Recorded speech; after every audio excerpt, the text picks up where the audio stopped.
میں ایک سادی سی بات کرتا ہوں، اتنے لوگ جتنے لوگ یہاں بیٹھے ہیں اگر کسی دنیا دار کے ڈیرے پہ چلے جائیں اور اس سے کوئی چیز طلب کریں اور وہ دینے کی استطاعت رکھتا ہو تو وہ کیا خالی لٹائے گا؟ وہ کہے گا اتنے لوگ آگے ہو تو ڈیرہ داری کی شان کے خلاف ہے کہ میں ان کو خالی لٹاؤں۔ تو جب یہ دنیا دار خالی نہیں لٹاتا تو رب کیسے خالی لٹائے گا؟ جب بندے اس کی دہلیز پہ چل کے آ جائیں تو وہ بندوں کی ضرورتوں کا کفیل ہے اور ان کے ہر درد کو جانتا ہے اور ان کی ضرورتوں کو پورا کرتا ہے۔ علماء نے کہا دعا ہر صورت قبول ہوتی ہے، یا تو یہ ہے کہ فوراً قبول ہو جاتی ہے، جو مانگا فوراً مل گیا، اور کبھی ایسا ہوتا ہے کہ فوراً نہیں ملتا، حکمت ہوتی ہے اور فوری دینا مناسب نہیں ہوتا تو اس کو فوری نہیں دیا جاتا، لیکن دعا بعد میں کچھ عرصے کے بعد اس کی ڈیمانڈ پوری کر دی جاتی ہے۔ اور کبھی ایسا ہوتا ہے نہ فوری دیا جاتا ہے نہ بدیر دیا جاتا ہے، اس دعا کو ذخیرہ کر لیا جاتا ہے اور حشر کے دن اس کا بدلہ دیا جائے گا۔ اور روایت میں آتا ہے حشر کے دن جب ان دعاؤں کا بدلہ دیا جائے گا جن کا بدلہ دنیا میں نہیں ملا تھا تو لوگ آرزو کریں کہ کاش کہ دنیا میں کوئی دعا قبول ہی نہ ہوئی ہوتی، سارے صلے آخرت میں ملتے۔ اللہ اکبر۔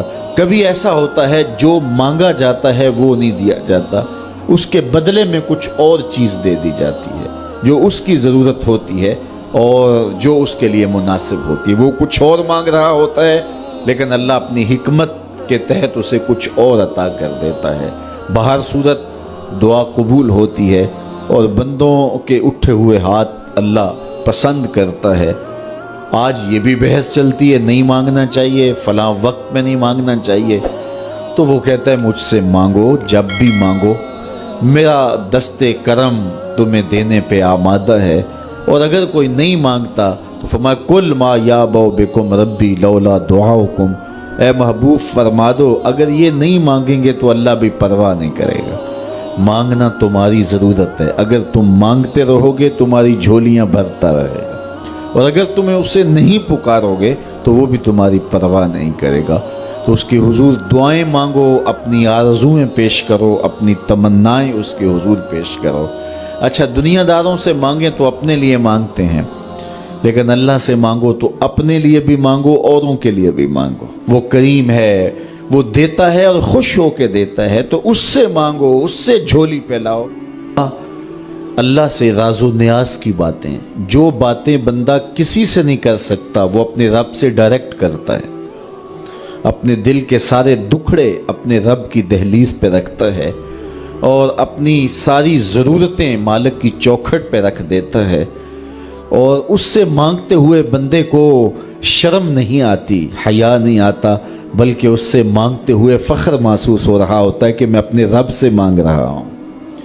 کسی اور سے مانگیں تو جھجک لگتی ہے، لیکن مالک سے مانگیں تو اپنائیت کا احساس ہوتا ہے کہ میں اس سے مانگ رہا ہوں، اس لیے کہ وہ ہمارا رب لگتا ہے، ہمارا اس سے ربط کتنا گہرا ہے۔ مسجد نبوی کا ایک کونا تھا اور ایک بندہ وہاں بیٹھ کے دعا مانگ رہا تھا۔ اس کے دعا کے لفظوں پہ غور کیجئے، اے اللہ میں تجھ سے اس لیے مانگتا ہوں کہ تو میرا اللہ ہے، تیرے علاوہ میرا ہے بھی تو کوئی نہیں۔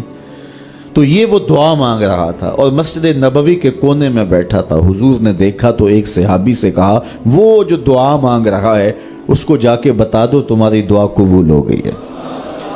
وہ مانگ اس ڈھب سے رہا ہے۔ تو یہ دعا اپنے رب سے نیاز ہے، دعا خود عبادت ہے۔ جب تمہاری ضرورتوں کا کفیل وہ ہے تو پھر اس سے نہیں مانگیں گے تو کس سے مانگیں گے؟ اور جب اس سے بندہ مانگتا ہے تو پھر وہ مانگنے والے کی لاج بھی رکھتا ہے۔